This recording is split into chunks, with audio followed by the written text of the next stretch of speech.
Boa noite, meus irmãos. Estamos já oficialmente há mais de 24 horas em retiro. Acredito que a nossa bateria ainda está ok, mas vamos conversar amanhã à noite para ver como é que vocês vão estar, né? Especialmente aqueles que se aventuraram nos esportes.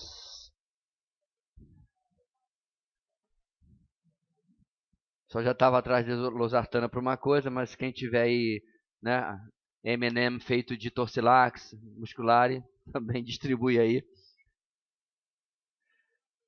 Muito bem, queridos, nós vamos agora para a nossa terceira mensagem, seguindo passagens da vida do apóstolo Pedro, seguindo o caminho do discipulado na vida desse homem tão marcante, ok? Então vamos orar antes de mais nada. Senhor Deus, nós te louvamos, te agradecemos por estarmos aqui esta noite e agradecemos pela tua bênção sobre nossas vidas, nos ajudando, ó Pai, em cada situação neste retiro e em tudo mais que temos que fazer. Pedimos que teu Espírito Santo venha falar aos nossos corações através da tua palavra nesta noite. É o que oramos em nome de Jesus. Amém. Hoje nós vamos falar, meus irmãos, sobre a inconsistência do discípulo. Terceira mensagem, e vamos para o texto de Mateus, capítulo 16, versículo 13 até o 28. Abra comigo a sua Bíblia. Mateus 16, 13 a 28.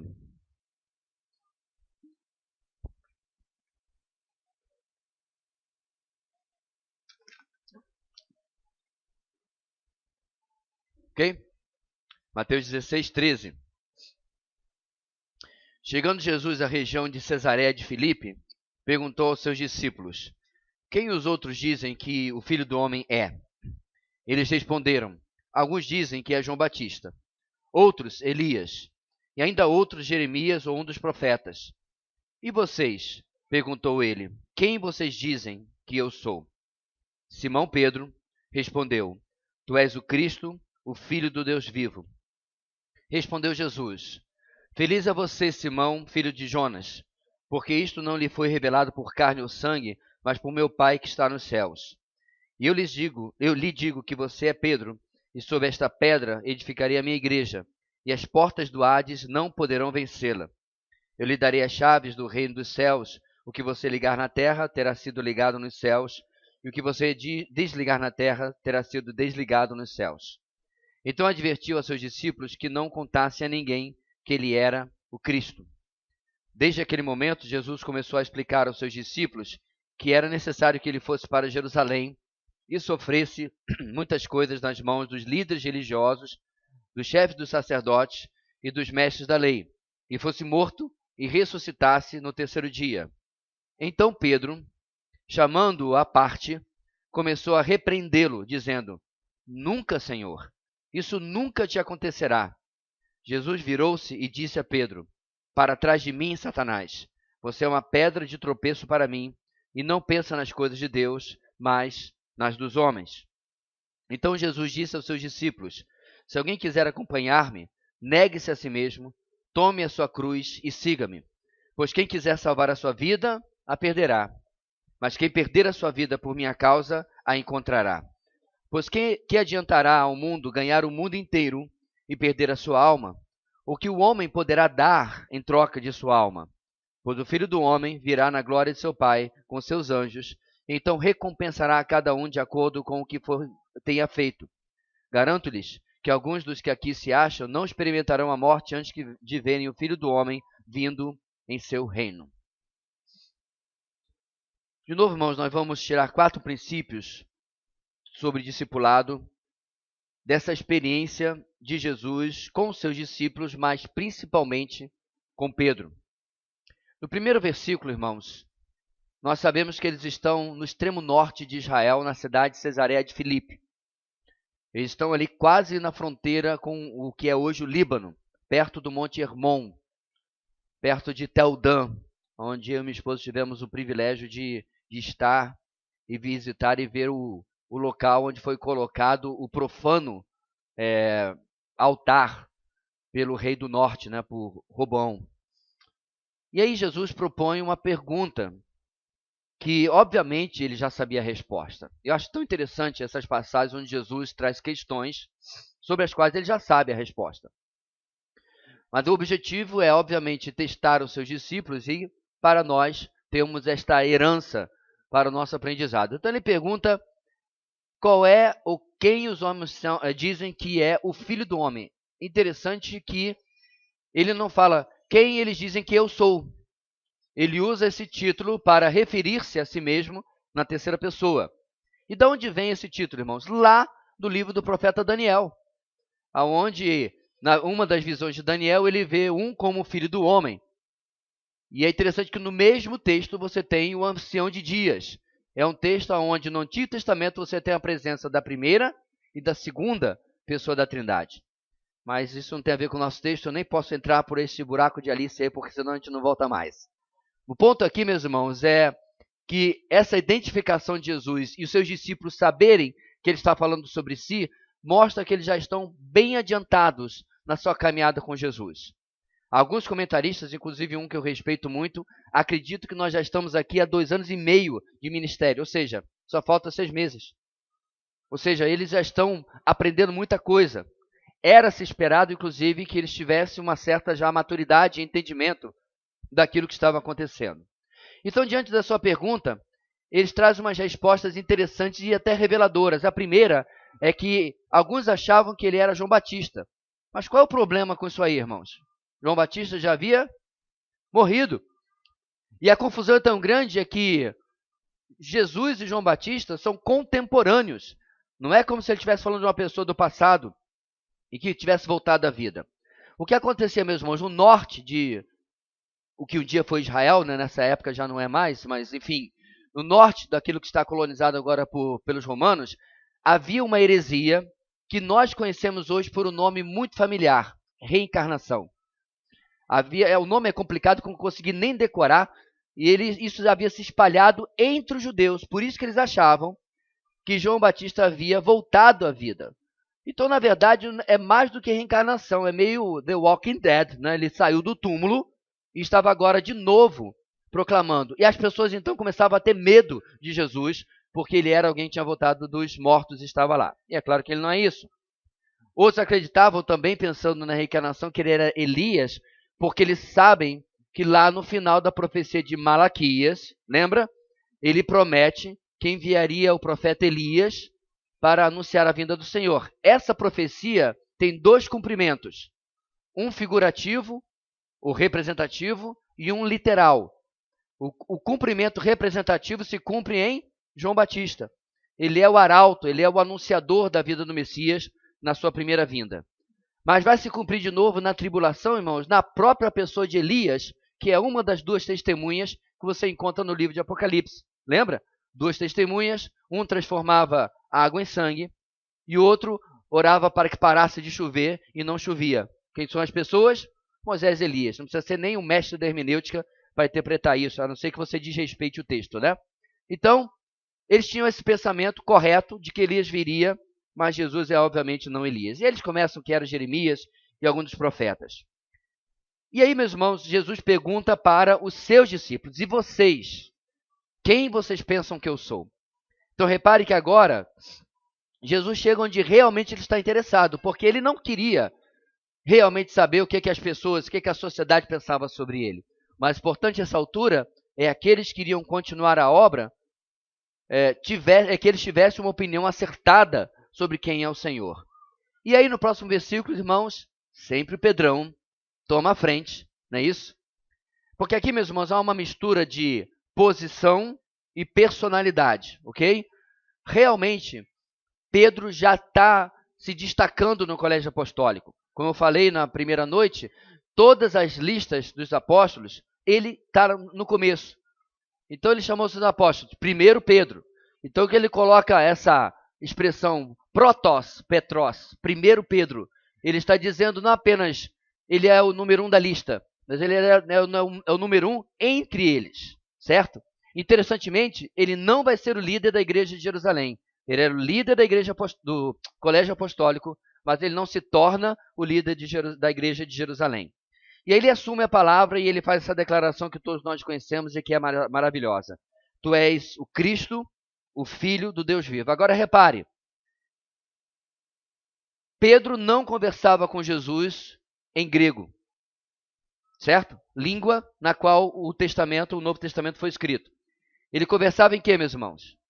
Em aramaico ou hebraico, certo? Provavelmente indo e vindo das duas línguas. O hebraico é a língua dos judeus, o aramaico é a língua que eles trouxeram do cativeiro babilônico, depois que voltaram de lá, nos dias de Esdras, Neemias, Zorobabel, que a gente está vendo, ouviu, né? Na pregação de Ageu. Então, o que ele fala na verdade, meus irmãos? Tu és o Messias, o Filho do Deus vivo. Então, além de reconhecer a messianidade de Jesus, a declaração de Pedro vai além.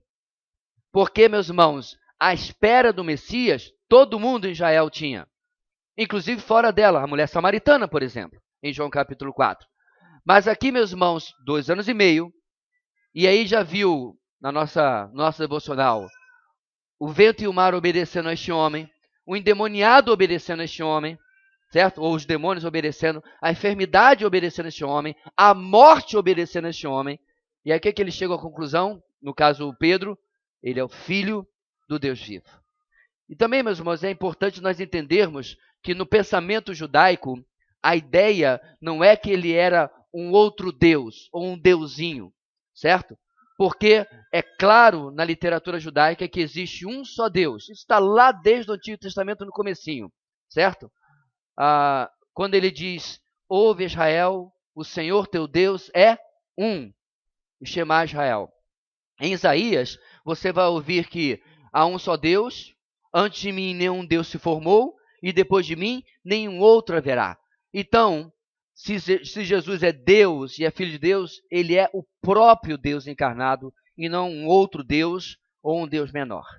E aí com essa declaração, meus irmãos, Pedro nos ensina a nossa primeira lição de hoje. O discípulo deve conhecer quem realmente é o seu Senhor.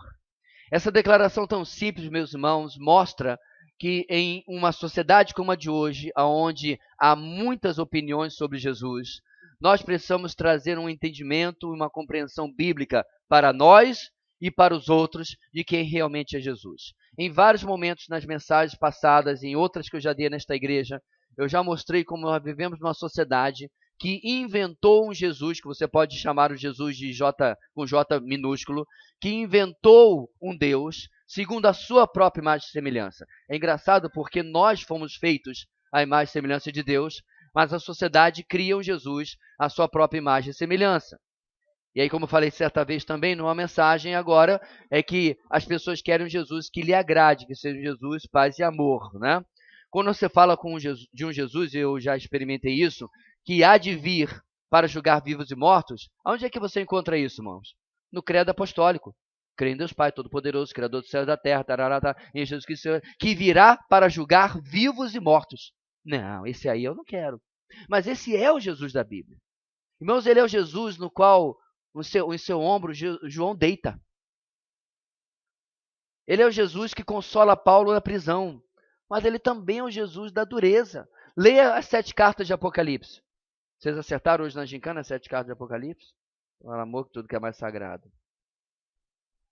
Mas se você ler as 7 cartas, irmãos, você tem palavras doces, de suporte, de elogio, não é isso? Mas você tem palavras também duras. Você tem palavras de incentivo e palavras de correção. Você tem igreja, inclusive, que só recebem palavras de elogio. E outras que não tem mais nada, como Laodiceia, para se elogiar. Está tão ruim que tem que ser repreendida. E esse é o Jesus. Inclusive, nós vamos ver nesse texto. Porque diante, meus irmãos, do gol de placa de Pedro, tu és o Messias, o Filho de Deus vivo, Jesus responde da seguinte maneira, versículo 17. Feliz é você, bem-aventurado é você, Simão Bar-Jonas, como diz no original, né? Filho de Jonas. Porque isso não lhe foi revelado por carne ou sangue, mas por meu Pai que está nos céus. Então, Jesus elogia, mas ao mesmo tempo coloca Pedro no seu lugar. Pedro, muito bem, mas entenda, você só chegou a essa conclusão porque o Senhor, Deus, revelou a você. Pastor, mas foi um elogio, mas não foi, né? Foi sim, porque só, meus irmãos, quando nós estamos submissos ao que Deus tem para falar para nós, é que Ele pode fazer esse tipo de revelação, esse tipo de entendimento no nosso coração. E aqui, meus irmãos, eu queria gastar um tempo para que nós compreendêssemos de novo o que a gente viu no texto de João capítulo 6, sobre a dimensão do poder de Deus na nossa vida. Eu, por exemplo, tenho me preparado já há 2, 3 semanas, desde que finalmente entendi o que eu deveria falar no retiro, e lendo o texto, lendo um comentário, trabalhando esse autor e aquele. Isso faz parte. Coitado daquele que acha que vai pregar a palavra do nada, né? Simplesmente, eu chego lá, abro a Bíblia e compartilho uma besteirinha da palavra de Deus e a coisa vai. Não, você precisa estudar. Você precisa se aplicar. Às vezes são 10, 12, 15 horas para preparar a contento um sermão. Contudo, nada ou nenhum esforço será suficiente sem que o poder de Deus trabalhe na nossa vida. Tanto em quem prega, quanto na vida de quem ouve. A necessidade, meus irmãos, eu quero usar aqui de uma maneira muito restrita, dessa revelação de Deus na nossa vida, é extremamente importante. Eu sei, a revelação da palavra está pronta, é essa que nos importa. Mas estou me referindo aqui, meus irmãos, a este interagir, essa troca com o Espírito Santo na nossa vida, que foi exatamente o que nesse momento aconteceu na vida de Pedro. Deus usa, muito provavelmente, tudo aquilo que Pedro vem aprendendo durante esses 2 anos e meio, para levá-lo a uma conclusão. Talvez, inclusive, em um breve momento, quando Jesus falou apenas, feliz é você, Simão, filho de Jonas, E aí ele continua, porque foi meu pai que lhe revelou. Aí ele deu uma sentada e disse, não é verdade. Eu quero confessar, meus irmãos, e testemunhar que várias vezes na minha vida, graças a Deus, eu pude falar, escrever, aconselhar determinadas coisas, que dá vontade de eu colocar entre aspas e colocar debaixo, não fui eu que falei. A clareza com que o poder de Deus trabalha na nossa vida e como o Espírito Santo abre o nosso entendimento, às vezes, para aquele insight, ou no jeito mais popular de falar, aquela sacada sobre aquele texto, é algo maravilhoso. É este bem restrito tipo de revelação que eu estou me referindo aqui. Como nós precisamos conhecer o Senhor de tal maneira que possamos ter esse testemunho seguro daquilo que Ele está nos falando. A segunda coisa, meus irmãos, que o nosso texto nos ensina é o seguinte: o discípulo deve conhecer o poder de um testemunho aprovado. Ele deve conhecer o poder de um testemunho que vem do próprio Deus, que vem de uma vida de submissão a Deus. E, meus irmãos, eu não pretendo aqui ser extremamente místico ou não sei nem qual outro termo utilizar aqui, não é isso que eu estou me referindo, mas a gente não pode desmerecer a dimensão sobrenatural, a gente não pode abrir mão da necessidade de dependência sobrenatural de Deus, como já falamos em outra mensagem, em absolutamente tudo que nós vamos fazer. Então, se você é convidado para levar uma simples palavra, de repente, no seu trabalho, alguém descobre que você é crente, certo? Aí, essa pessoa tem essa visão cristã da sociedade hoje, né? A gente vai ter aqui os aniversariantes do mês. E aí chama você, Zezinho, eu soube que você é crente, você podia dar uma palavra, você pode tremer nas bases, é bom ser humilde, você ficar ali, né, na sua, você pode estar consciente da sua limitação, mas saiba, meu irmão, o poder de Deus, o poder do Espírito Santo está do seu lado para usar a sua vida naquela situação. Em qualquer situação, mesmo diante das suas restrições, mesmo diante das suas limitações. Então ele fala, meus irmãos, da revelação vindo dele. E essa revelação, meus irmãos, mostra que aquilo foi de tamanho poder daquilo que ele falou. Simples frase, tu és o Cristo, o Filho do Deus vivo. Que no versículo 18, ele fala, tu és Pedro, e sobre esta pedra edificarei a minha igreja. Jesus usa aqui, meus irmãos, de um trocadilho. Nós não sabemos exatamente quais palavras ele usou originalmente, eu digo, quando ele estava falando, como eu falei, eles não conversavam em grego, usavam sua língua nacional, mas o evangelho foi escrito assim. E em grego, irmãos, nós temos uma diferença em que, na verdade, Jesus fala o seguinte, eu lhes digo que você é pedra, uma lasca, um pedaço tirado de um aglomerado ou de um todo maior. E aí ele diz, sobre esta pedra, sobre esta grande rocha, é o que ele diz na segunda parte, edificarei a minha igreja. Então há um enorme debate sobre se Pedro é a pedra, ou se outra pessoa é a pedra, se a igreja toda é a pedra, se a declaração é a pedra. Eu acredito, meus irmãos, que a pedra seja o próprio Cristo. A verdade sobre Cristo que ele declara aqui nesse texto. Aquilo que ele fala sobre o Senhor ser o Messias, o Filho de Deus vivo. Porque isso aí, queridos, separa o cristianismo de absolutamente todas as outras religiões. Por mais que as pessoas hoje tenham uma agenda ecumenista, querendo colocar todo mundo junto, né? Dando as mãos, coexistindo e cantando kumbaya, esse não é o pensamento bíblico. O pensamento bíblico é que há um só Deus, uma só verdade, um só caminho, uma só vida. E essa verdade, sobre ela, é que se ia se basear a igreja do Senhor. E aí ele adverte, meus irmãos, seus discípulos, para terminar, porque tem outras coisas aqui que não são principais para o nosso tema, para que eles não contassem a ninguém que ele era o Cristo. Por quê? Porque agora, provavelmente, as multidões viam Mateus, Pedro, Tiago, João, Bartolomeu, todos os apóstolos, com autoridade. Eles já eram reconhecidos como aqueles que andavam com Jesus. Então, se eles virassem para as multidões e disseram, ele é o Messias, era um endosso que ainda não era tempo, porque ainda se passaria 6 meses até que acontecesse o que viria a acontecer em Jerusalém pela morte e ressurreição do Senhor Jesus depois. Portanto, irmãos, nós sabemos que o discípulo deve conhecer esse poder e o testemunho que é aprovado pelo Senhor. Agora, eu gosto desse texto, irmãos, porque enquanto nós temos que entender o poder de testemunharmos aquilo que o Senhor tem aprovado em sua palavra, na sua revelação para nós, o contrário acontece logo depois. Jesus começa a explicar as coisas, diz, olha, não contei para ninguém. E aí no versículo 21, desde aquele momento, Jesus começou a explicar aos seus discípulos que era necessário que ele fosse para Jerusalém e sofresse muitas coisas nas mãos dos líderes religiosos, dos chefes dos sacerdotes e dos mestres da lei, e olha lá, e fosse morto e ressuscitasse no terceiro dia. Ou seja, ele revela agora sem sombra de dúvida, ele havia falado outras vezes, daquilo que iria acontecer com ele. 6 meses de antecedência.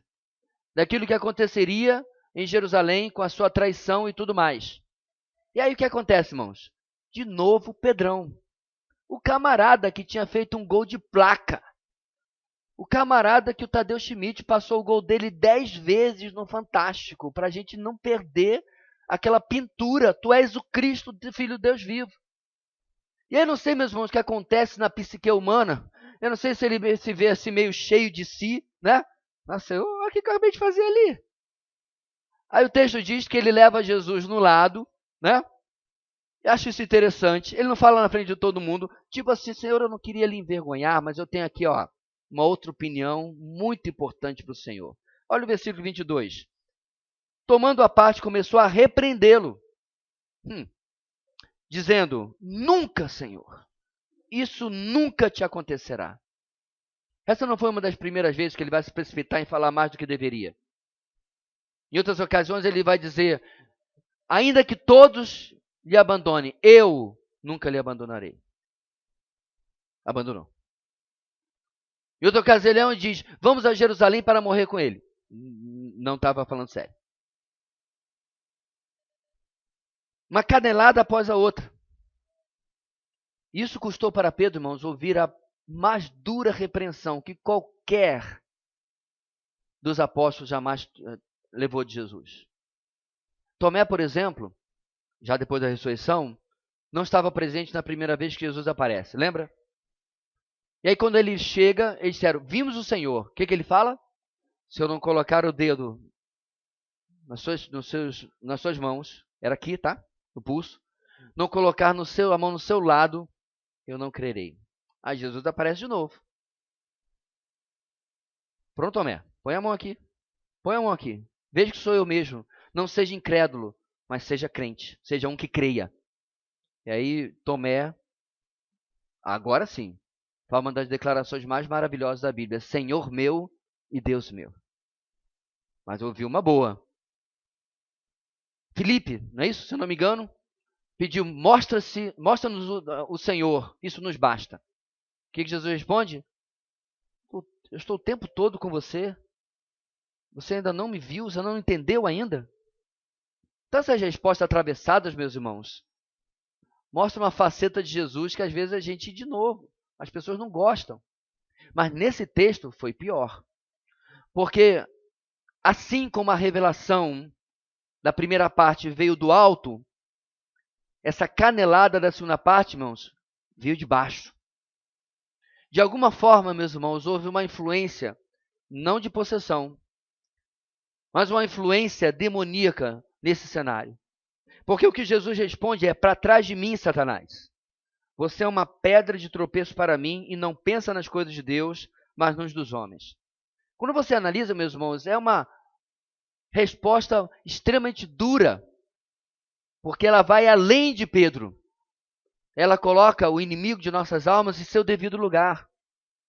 Porque da mesma forma, meus irmãos, que aquilo que nós fazemos para a glória de Deus vem por força e poder do Espírito Santo, aquilo que nós fazemos contra a glória de Deus só pode vir de algumas fontes que nós já conhecemos, da carne ou de Satanás. Da mesma maneira que o Espírito Santo, de maneira muito mais poderosa, é claro, está à nossa disposição, irmãos, para nos capacitar a responder com doçura e gentileza quando nós somos aviltados, por exemplo. Para responder com domínio próprio quando nós somos provocados. Ele está lá do nosso lado. Da mesma maneira, quando nós queremos responder com ira, tema participante da nossa EBD, quando nós queremos responder atravessado, quando nós queremos responder com sarcasmo, com ironia, como eu já falei várias vezes, a carne está ali, né? E Satanás de garçom ainda. Com todos esses recursos para que nós possamos devolver na mesma moeda, ou o que quer que seja. Neste caso aqui, o catalisador do que acontece na vida de Pedro, com certeza, é um breve momento de vaidade e de orgulho por causa do que aconteceu momentos antes.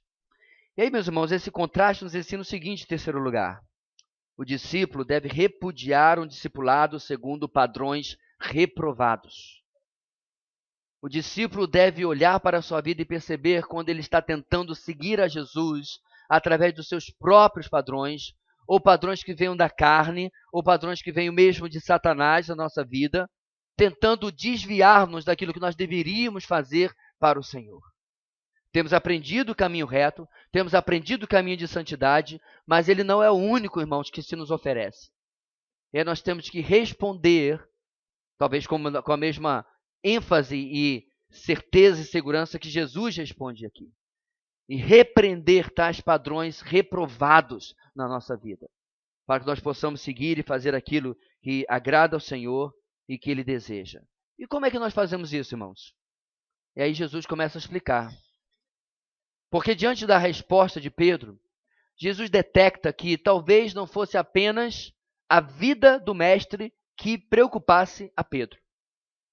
Porque ele era o mestre, mas é muito difícil que ele fosse sofrer e os discípulos não fossem sofrer. Por isso que no Getsêmani, no Jardim das Oliveiras, quando Jesus é preso, o que eles fazem, irmãos? Cai fora. Apesar de Pedro dar uma ali no meio do caminho, né, de corajoso e cortar a orelha de Malco e tal, tudo aquilo que a gente já sabe, uma vez que ele percebe que Jesus não vai na dele, acho que ele achou que ele cortaria a orelha de Malco e Jesus já ia, né, dar um karatê ou sei lá o quê. Mas quando ele vê que Jesus toma um caminho completamente diferente, cura a orelha de Malco e diz, e repreende a Pedro. E quando ele vê que ele vai ser preso, realmente todos fogem. Todos saem e vão embora. E aí Jesus precisa mostrar a eles que o que vem pela frente era difícil. E ele começa com uma frase que nós conhecemos bem. Se alguém quiser acompanhar-me, negue-se a si mesmo, tome a sua cruz e siga-me. Perceba que até agora, meus irmãos, Jesus só tinha falado sobre ele ser morto. Mas ele não tinha dito como. Aqui ele dá uma dica para os seus discípulos que tipo de morte ele iria sofrer. E eu creio que a maioria de nós já ouviu essas descrições, tem vídeos na internet, do que acontecia com uma pessoa crucificada. De certo ponto de vista, irmãos, a tortura pela qual Jesus passou foi uma bênção disfarçada. Porque ele estava tão dilacerado, ele estava tão acabado, que ele só dura algumas horas. Mas há relatos históricos de pessoas ficarem uma semana, 10 dias crucificado. Um longo e tortuoso sofrimento.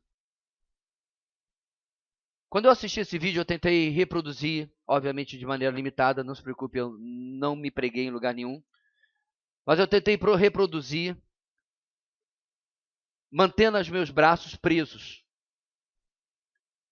Em poucos segundos, meus irmãos, braço, ombro, deltóide, a escápula ardiam. Você tem que se levantar para respirar, porque daqui a pouco todo o seu peito começa a ficar como que em chamas. E você não consegue mais, a não ser que levante, respire e você abaixe de novo. Agora lembre, você está com seus braços presos por pregos, por cravos. Você está com seus pés presos por pregos, por cravos. E no caso de Jesus, você está com a sua pele, com a sua carne toda moída. Alá, A Paixão de Cristo, o filme. Então, quando Jesus diz, tome a sua cruz e siga-me, eu tenho certeza, meus irmãos, que um frio percorreu a espinha de cada um dos 12. Ou pelo menos de 11, não sei se Judas estava tão assim investido. Porque eles sabiam o que estava se querendo dizer. Muito dificilmente qualquer um de nós passou em uma situação em que alguém dissesse, vamos fazer tal coisa, e você dissesse, gente, mas isso é perigoso. A gente pode não voltar. Já pensou? Alguém dizer para você, olha, fulano caiu no rio, bora pular atrás dele. Aí você vê as corredeiras, você lembra da profundidade, e você lembra que você pode não voltar também. Essas situações, meus irmãos, de provável morte ou grande risco de morte, são coisas que talvez nós não consigamos nem compreender direito. Talvez seja uma coisa que o pessoal que é socorrista meio que sente, né, quando tem que entrar num prédio em chamas. Eu preguei para os bombeiros há uns anos atrás, num evento, numa cerimônia, e eu falei que a definição de herói é que quando todo mundo está correndo para longe do perigo, ele está correndo em direção ao perigo. Eles pensaram que por um momento eu ia ficar ali exaltando os bombeiros. E aí rapidamente eu peguei uma curva e falei para eles do maior herói que já existiu. Porque enquanto todos fugiam da cruz, ele corria em direção a ela. Não em um prédio em chamas. Não de algum outro perigo. Mas de uma morte certa. E essa fala, então, meus irmãos, ela entra na psique, na mente, na alma desses homens. Como é que é? Para acompanhar o Senhor, eu tenho que negar a mim mesmo, tomar a minha cruz. Porque ele continuou, pois quem quiser salvar a sua vida, vai perdê-la. E quem perder a sua vida, vai encontrá-la. Jesus, você está cansado? Isso não está fazendo sentido. O certo seria, quem proteger a sua vida, vai ganhá-la. E quem arriscar a sua vida, muito provavelmente vai perdê-la. Jesus usa todo o paradoxo e mistura tudo. Para mostrar a eles, meus irmãos, que ele não estava falando apenas de vida física. Mas estava falando de toda a sua existência e como eles precisavam confiar no Senhor. Mas por que eu faria isso? Por que eu toparia esse tipo de discipulado? O próximo versículo explica. Pois o que adianta, ou adiantará ao homem, ganhar o mundo inteiro e perder a sua alma?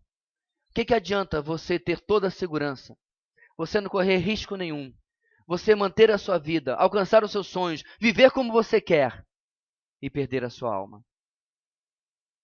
Porque sua alma é valiosa? Próximo versículo. Ou o que o homem poderá dar em troca de sua alma? O final do mesmo versículo. Ou seja, meus irmãos, nós precisamos compreender que o discipulado, como desenhado por Jesus, é algo que pede de nós mais do que nós possamos pensar. Tim Keller tem essa frase que diz que o problema de hoje é que tem sido apresentado um evangelho que pede para alguns muito. Essas pessoas estão erradas, o evangelho não pede muito. O evangelho pede tudo. Tudo. Toda a nossa vida. Porque quando você ouve uma mensagem do evangelho que pede muito, você ainda negocia.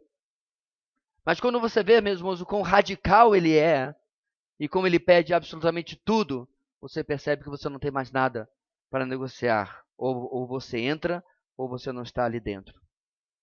E aí, meus irmãos, finalmente, o versículo 27, ele fala que tudo isso vale a pena.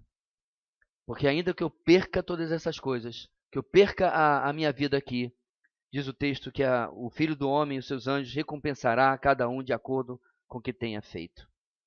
Ele termina uma promessa de que alguns ali ainda veriam o Senhor no seu reino, e nós cremos que isso se cumpriu no Monte das Transfigurações. Qual é a nossa última lição, irmãos, para a gente caminhar para o fim? O discípulo deve conhecer o preço do chamado que recebeu. Ele deve entender que o evangelho, que a vida cristã não é como qualquer religião, mas é algo que exige e pede e comanda de nós o nosso todo. Algumas aplicações rápidas aqui, irmãos. Primeiro, no discipulado precisamos ter duas atitudes constantes: conhecer o Senhor e fazê-lo conhecido. O Senhor Jesus investe, irmãos, esses 3 anos quase completos aqui nesse texto, para que esses homens estivessem preparados, não para viver em uma comunhão, ou como a gente poderia dizer, em uma koinonite. Sabe o que é a koinonite? É a comunhão inflamada, ou infeccionada, se você preferir. Ela não vai nem para frente nem para trás. Então ele não estava investindo a vida desses homens para que eles ficassem ali reunidos, uma vez por semana, cantando em roda, orando uns pelos outros, numa comunidade fechada. Ele estava investindo nesses homens para que eles fossem por todo mundo. A princípio eles não entendem muito bem, e é só depois do martírio de Estevão, lembra?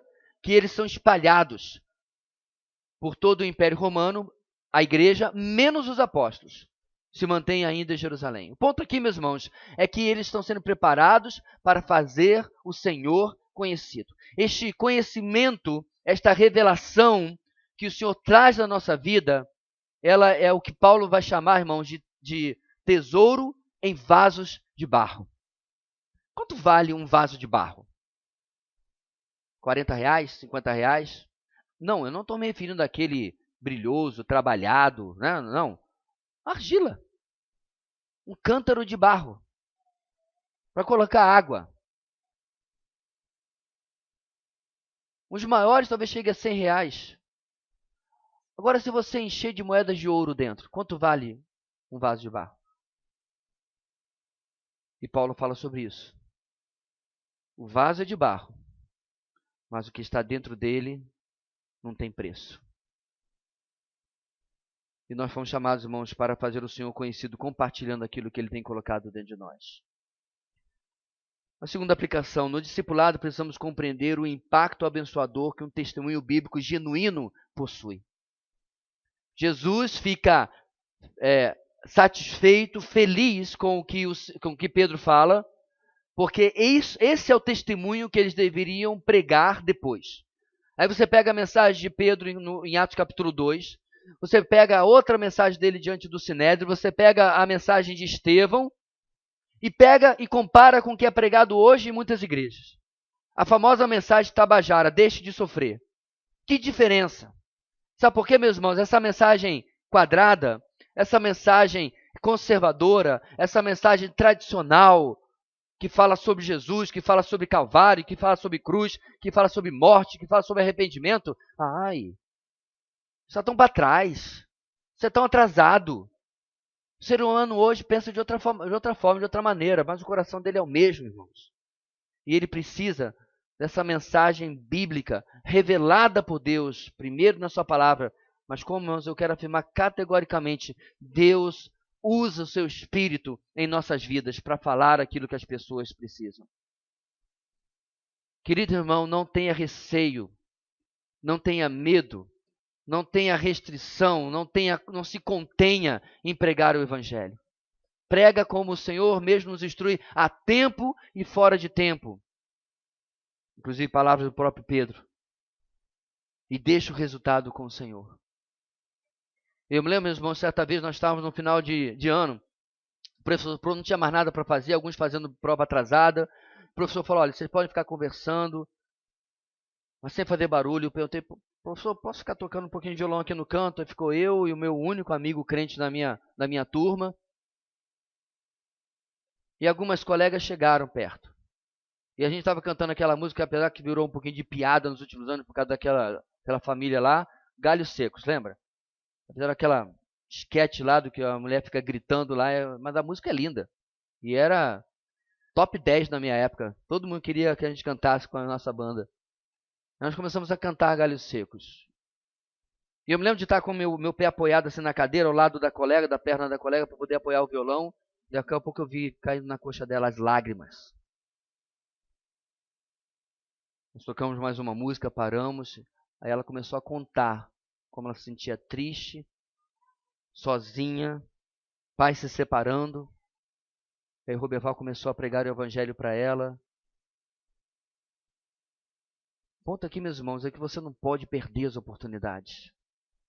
No condomínio onde eu morava, nós tínhamos um colega e nós nos reuníamos para diversas brincadeiras, andar de bicicleta, jogar bola, mas passávamos às vezes dias jogando War, jogo de tabuleiro. 2, 3, 4, 5 dias jogando, a gente parava um pouco, porque todo mundo tinha que ir para casa, colocava embaixo da minha cama, todo mundo confiava, depois voltava o tabuleiro e continuava de novo. É porque eu era que nem o Pink Cérebro, eu só queria conquistar o mundo inteiro, não lia nem o meu objetivo. A gente ficava horas e dias jogando. Aquele grupo nós transformamos em um pequeno culto. Eu fiz uma igrejinha ali. Aí tinha um Demétrio, tinha um Jorge, tinha vários que ficavam ali. Eu fazia o culto, eu cantava, eu pregava, eu fazia tudo porque eles não eram crentes. Aí você pula 10, 15 anos na frente. Minha mãe entra em contato comigo. Eu já estava, acho que se não aqui, eu já estava no seminário, não lembro. Acho que já estava aqui. Eu fui lá no nosso antigo condomínio. Fulano ainda mora lá. Ele mandou um abraço para você, hoje ele é crente. Meus irmãos, se a minha contribuição ali naquele momento foi uma cutícula naquilo que Deus estava fazendo na vida dele, é porque nós não podemos deixar de pregar nenhum momento. Eu poderia apostar que poucos de nós nos convertemos na primeira vez que ouvimos o Evangelho. Nós fomos o acúmulo do investimento de muitos homens e mulheres de Deus. E o poder de Deus pôde agir através daquela situação de um testemunho bíblico abençoador, genuíno. Terceira aplicação, no discipulado precisamos estar atentos para tudo que, apesar de parecer algo bom, não serve para nós. Precisamos estar atentos para as sugestões de fontes reprovadas. Esse tem sido um grande problema, irmãos, da igreja moderna. Muito da ministração que existe hoje é pura neurociência. É manipulação. É saber falar as palavras certas. É saber quando levanta a voz, quando fala baixinho. É encenação. Quando você espreme para pegar as palavras de Charles Spurgeon, não sai um grama de evangelho. Nós precisamos, irmãos, pregar uma mensagem que seja compromissada com o evangelho bíblico, com a fé histórica, com a fé da palavra de Deus. Para terminar, meus irmãos, no discipulado precisamos conhecer aquilo que é requerido de nós. É requerido de nós, primeiro, um altruísmo extremo. Filho de Jim Elliot perguntou para ele para que servia a espingarda, a arma que ele tinha. Nessa altura, Jim Elliot já estava no Equador, preparando-se para fazer o contato com os índios Aucas. E aí ele explicou que aquela arma, porque o filho perguntou, essa arma é para se os índios nos atacarem, pai? E ele explicou, não, meu filho, essa arma é para se vir uma onça, se vir algum animal grande, a gente poder se defender. Mas por que não os índios? E aí ele explicou para aquele seu pequeno filho, porque eles não têm Jesus ainda. E nós viemos para trazer vida e não para trazer morte. Você sabe como essa história termina.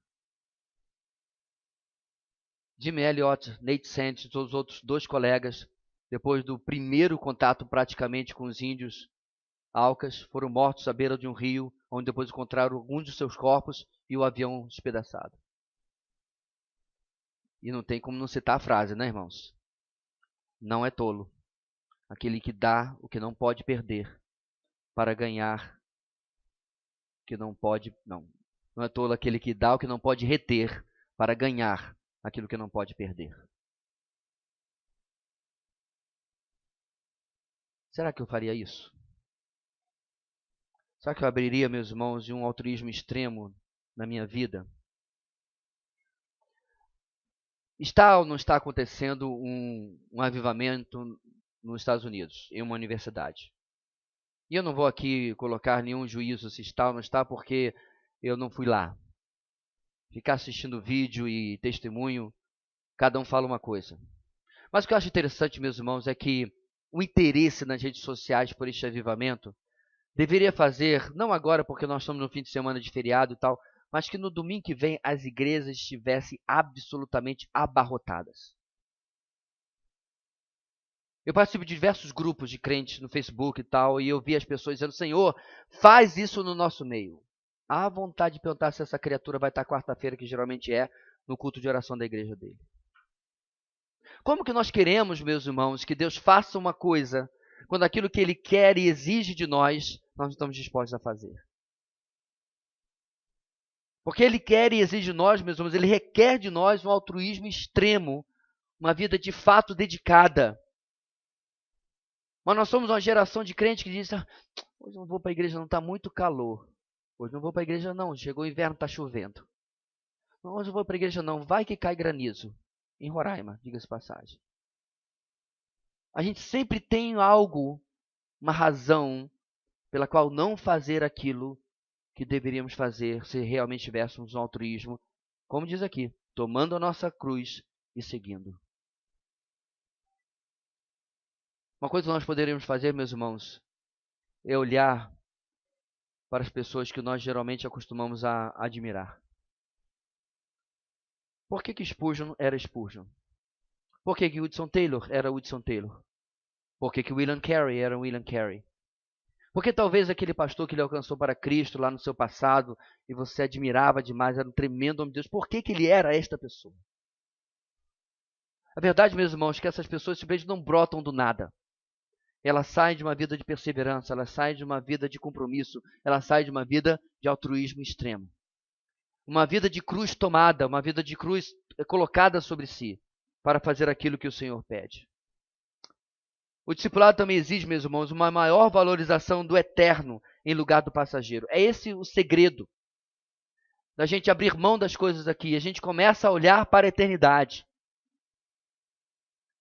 Se você me trouxesse aqui uma corda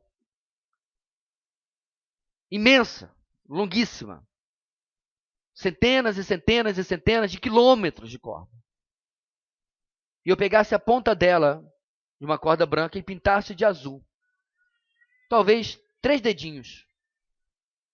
Esses 3 dedinhos é a nossa vida. E todo o resto da corda é uma tentativa nossa de ilustrar a nossa eternidade. Só uma tentativa. Mas ainda, irmãos, nós brigamos, lutamos e nos acabamos por esses 3 dedinhos. Mas não investimos aquilo que deveríamos na eternidade. Para terminar, irmãos, o discipulado exige um olhar futurista, portanto baseado na fé. É a parte do texto onde o Senhor fala sobre a nossa recompensa. Eu não sei, meus irmãos, como será exatamente a eternidade. A palavra de Deus não se ocupa em falar sobre isso. Eu consigo deduzir que nós não vamos viver de nuvem em nuvem, vestido de branquinho e tocando harpa.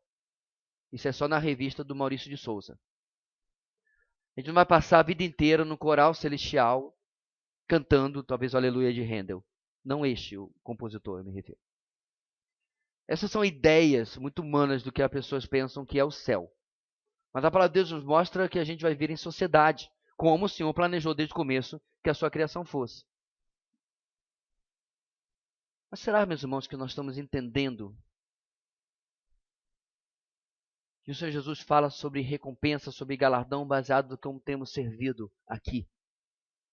Chame isso de uma boa ambição, de uma santa ambição. De olharmos para a eternidade com um olhar de conquista. Pastor, o senhor está falando para a gente ser ambicioso, para ser rico no céu? Não, você entendeu errado, irmãos. Você entendeu errado. Eu estou me referindo que quanto maior for o meu galardão, o que acontece com os 24 anciãos, irmãos, quando eles estão diante do Cordeiro? Eles pegam as suas coroas e fazem o quê, irmãos? Eles se ajoelham e depositam aos pés do Senhor. Portanto, meu irmão, quanto mais recompensado, quanto mais abençoado você for na eternidade, mais ainda você poderá glorificar e agradecer ao Senhor, devolvendo a Ele a glória por aquilo que você conquistou em vida. Entendeu a lógica?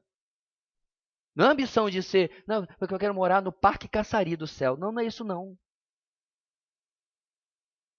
Não é a historinha do anjo que disse que você vai morar nessa choupana aqui, porque a gente só tem recebido material para fazer uma choupana para você, e não uma mansão. Não, essa história aí é coisa que contam por aí. É quanto mais nós formos abençoados na eternidade, mais significa que o Senhor foi glorificado através da nossa vida. E aí, meu irmão? Queremos glorificar a Deus? Queremos viver vidas de fato para a glória de Deus? Precisamos ter esse discipulado. Não inconstante, mas que reconhece a possibilidade da inconstância. E vivemos e trabalhamos, nos prevenimos para que ele não aconteça na nossa vida. Que a gente fique apenas na primeira parte, no gol de placa de Pedro, e possa tomar a cruz e seguir a Jesus como ele merece. Amém. Meus queridos, tu conheces a nossa limitação e como precisamos do Senhor. Como a nossa vida, ó Deus, é fraca, como somos frágeis diante dos desafios. Queremos, ó Deus, em nome de Jesus, pedir que tu possa nos fortalecer, nos preparar para te servir de uma maneira que glorifique o Senhor e que atenda aos requisitos que tu colocas aqui neste texto para os teus servos. Abençoa, Deus, para que possamos assim responder no discipulado verdadeiro, vivo, diário, pulsante com o Senhor. É a nossa oração em nome de Jesus. Amém.